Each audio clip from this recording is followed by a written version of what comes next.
내 꿈이 이루어지지 않는 이유. 세계적으로 저명한 과학자들이 모여 연구했다. 과연 저 곤충이 날 수 있을까? 그들의 의견은 일치했다. 이 곤충은 몸통과 비교하면 날개가 너무 작고 가벼워 과학적으로 판단할 때 절대 날 수 없다. 그런데 놀랍게도 그 곤충은 과학자들의 절대 날 수 없다라는 연구 결과를 비웃기라도 하듯 지금도 잘 날아다니고 있다. 그 곤충의 이름은 호박벌이다. 과학자들은 이번에는 다른 주제로 연구를 시작했다. 호박벌은 어떻게 날 수 있을까? 연구 결과는 굉장히 충격적이었다. 호박벌은 꽃을 찾아서 꿀을 먹는다는 단 하나의 목적을 갖고 태어났다. 그리고 당연히 날 수 있다는 강력한 믿음을 갖고 있기 때문에 날 수 있다. 놀랍고 멋지다. 결국 호박벌이 날 수 있는 이유는 간단하다. 자신이 날 수 없다는 것을 모르기 때문에 날 수 있다. 지난 날을 돌아보라. 계획했던 것을 얼마나 많이 성취했는가? 내 꿈에 얼마나 다가갔는가? 꿈은 사랑하는 연인 사이와 비슷하다. 자신의 가능성을 믿지 못한 채 나약한 마음으로 살아가는 사람을 사랑할 수 있는 사람은 별로 없다.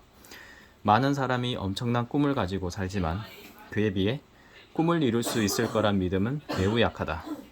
남들이 꿈을 가지라고 말하니 그들에게 보여주기 위해 꿈을 품은 채로만 사는 사람이 많은 게 현실이다. 꿈을 이룬 사람이 극소수인 이유가 바로 거기에 있다. 내가 내 꿈을 믿지 못하는데 꿈이 어떻게 나를 믿고 망설임 없이 내게 안기겠는가? 내 상황이 외적인 것으로부터 비롯되었다고 믿을 때 끝없는 불만이 시작되고 내 상황이 내적인 것으로부터 시작되었다고 생각하면 비로소 모든 변화가 시작된다. 자신의 가능성을 믿지 못해 꿈을 품고만 있는 사람은 모든 상황이 외적인 것으로부터 비롯되었다고 생각하는 공통점이 있다. 지금 자기 마음을 한번 점검해보라. 내가 나의 오늘을 바꾸면 분명 나의 내일이 바뀐다.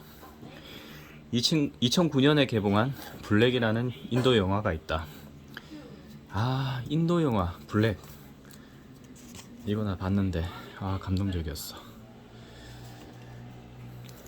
보지도 듣지도 못하는 18살 소녀 미셸에게 끊임없는 사랑과 노력으로 세상과 소통하는 법을 가르쳐주고 미셸이 꿈을 꾸고 이룰 수 있게 해주려고 노력하는 사하이 선생의 이야기를 담은 영화다.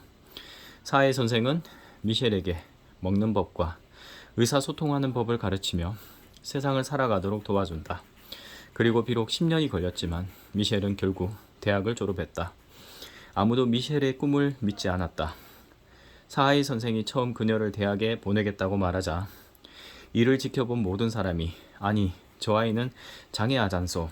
지금까지 그런 일은 없었소. 라고 하며 부정적인 반응을 보였다. 하지만 사하이 선생은 거기에 굴복하지 않고 이렇게 응수했다. 내가 저 아이에게 유일하게 가르치지 않은 단어가 있는데 그건 바로 불가능입니다. 꿈을 이루는 과정은 원래 힘든 거다. 그런데 우리는 너무 징징거리며 필요 이상의 위로를 받는다. 최소한 내게 간절하게 이루고 싶은 꿈이 있다면 분명한 건 지금은 위로받을 시기가 아니라 마지막 힘까지 다해 씩씩하게 전진해야 할 때라는 것이다.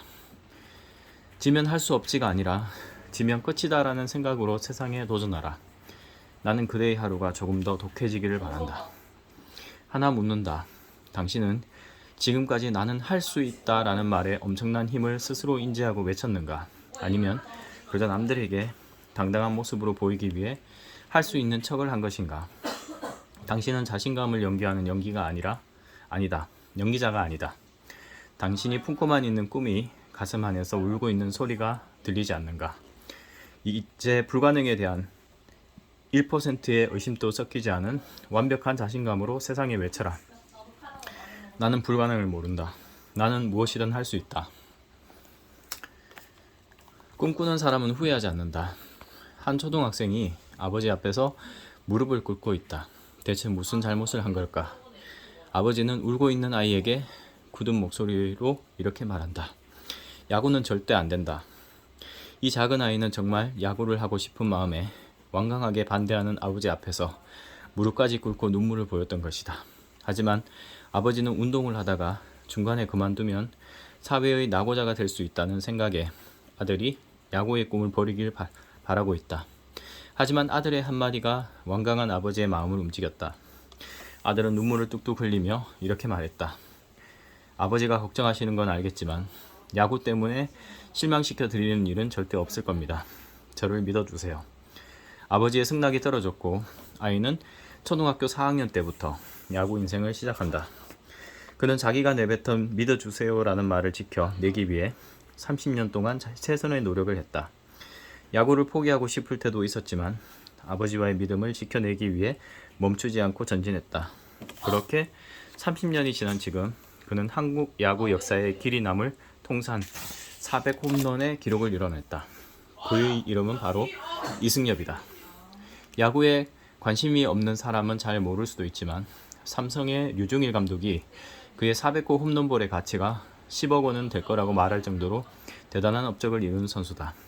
많은 기자가 그에게 물었다. 500 홈런은 언제쯤 가능할까요? 하지만 그는 짧게 500 홈런은 생각하지 않고 있습니다 라고 답했다. 그가 500 홈런을 의식하지 않는 이유는 은퇴 시기를 이미 결정했기 때문이다. 이승엽이 특별한 이유가 바로 여기에 있다. 은퇴 시기를 물으면 많은 사람이 할 수 있을 때까지 하겠습니다 라고 말한다. 그 말의 숨은 뜻을 해석하면 이렇다.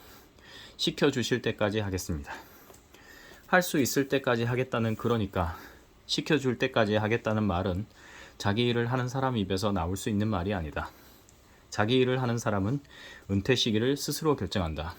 아주 당연한 이치지만 정말 중요한 것이다. 남의 일을 하는 사람은 남에 의해 은퇴가 결정되고 자기 일을 하는 사람은 스스로 은퇴를 결정할 수 있다. 내일이 두렵고 언제나 먹고 사는 걱정을 한다면 당신은 남의 일을 하고 있을 가능성이 크다. 그건 이승엽이니까 가능한 거 아니냐고? 이승엽도 처음부터 야구에 엄청난 재능이 있었던 건 아니다. 홈런왕의 비결이 무엇입니까? 라는 질문에 그는 이렇게 답했다. 어릴 때부터 실력이 그렇게 뛰어나다고 생각하지 않았습니다. 하지만 좋은 스승을 많이 만나 꾸지람과 칭찬도 많이 들었고 많은 훈련량으로 야구 실력이 향상되었습니다. 사실 누구나 살면서 좋은 스승을 만난다. 더구나 프로가 되면 최고의 스승 밑에서 특별한 훈련을 받는 기회가 주어진다. 여기서 우리는 이렇게 질문할 수 있어야 한다. 같은 스승에게 같은 훈련을 받아도 사람에 따라 전혀 다른 결과가 나오는 이유는 뭘까? 아무리 노력해도 결과가 만족스럽지 않다면 생각 자체를 바꿔야 한다. 그런 사람에겐 스승이 없는 게 아니라 좋은 스승의 가르침을 나만의 것으로 흡수할 능력이 부족한 거다. 흡수력은 어디서 오는가? 나는 이승엽 아버지의 말에서 답을 찾았다. 제 아들이지만 정말 부지런하고 성실한 사람입니다. 그게 몸에 배어서 오늘의 기쁨이 있는 것이고요. 승엽이의 좌우명이 뭔지 아십니까? 진정한 노력은 후회가 없다입니다. 그 좌우명을 몸소 실천하면서 지금까지 선수 생활을 하고 있습니다.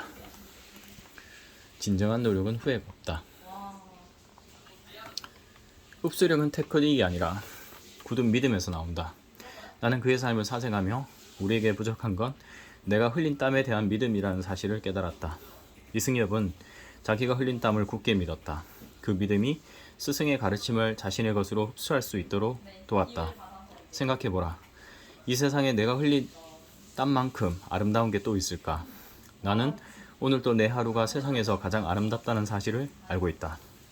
그는 힘들어도 꿈을 포기하지 않았다. 꿈꾸는 사람은 인생에 후회를 남기지 않기 때문이다. 뜨겁게 꿈꾸는 사람은 언제나 이렇게 말한다. 나는 나의 땀을 믿는다. 부러워야 성장한다. 많은 사람이 기쁨을 나누면 배가 되고 슬픔을 나누면 반이 된다고 말한다. 하지만 그건 듣기 좋은 소리일 뿐 세상은 우리의 생각처럼 아름답지만은 않다. 누군가 전한 기쁜 소식을 자신의 일처럼 기뻐해주는 사람은 많지 않다. 오히려 에이 운이 좋았구나. 누가 뒤를 봐주는 거 아냐? 라는 생각에 빠져 타인의 기쁨을 폄하하려고 한다. 반대로 고개를 숙이며 슬픈 소식을 전하면 그 사람을 안아주기보다는 그걸 약점으로 삼아 어떻게 이용해 먹을지 생각하는 사람이 많은 게 사실이다. 부러우면 지는 거다라는 말이 있다. 하지만 나는 지난 10년 동안 부러워야 이기는 거라고 말해왔다. 부러우면 지는 거라고 생각하는 사람들은 남의 기쁜 소식을 자신의 일처럼 기뻐해 둘 수 없다. 그들은 타인의 단점만을 들춰내 성취를 폄하할 가능성이 높기 때문이다. 그래야 부러워하지 않을 수 있으니까. 하지만 반대로 부러워야 이기는 거라고 생각하는 사람은 다르다. 그들은 타인의 기쁨을 자신의 일처럼 기뻐해준다. 그리고 그의 노력과 꿈, 포기하지 않는 열정을 배워 자신도 그처럼 무언가를 성취하기 위해 멈추지 않고 노력한다. 타인을 제대로 바라보기 위해서는 그 사람의 성취를 부러워해야 한다. 그래야 그 사람에 대한 완벽한 분석이 가능하다. 사촌이 땅을 사면 배 아파하지 말고 사촌이 그간 흘린 땀과 고통의 시간을 온몸으로 느끼며 축하해주고 자신도 그처럼 무언가를 이뤄내기 위한 출발선에 서야 한다. 자꾸 그 자리에 멈춰 불평과 비판만 하는 자에게 주어지는 건 태보뿐이다. 결국 당신에게 일어난 어떤 사건을 멈춤의 계기로 삼느냐 아니면 출발의 계기로 삼느냐는 오직 당신에게 달려있다. 누군가의 성취를 할 수 있는 만큼 최대한 부러워하라. 그 사람을 부러워한다는 건 당신 안에 꿈이 살아 꿈틀거리고 있다는 뜻이다. 그 사람의 기쁨을 내 일처럼 기뻐한다는 건 당신 안에 죽어도 포기할 수 없는 꿈이 있다는 뜻이다. 그리고 이제 당신도 떠나라. 부러움이 이끄는 곳으로 당신도 출발하라.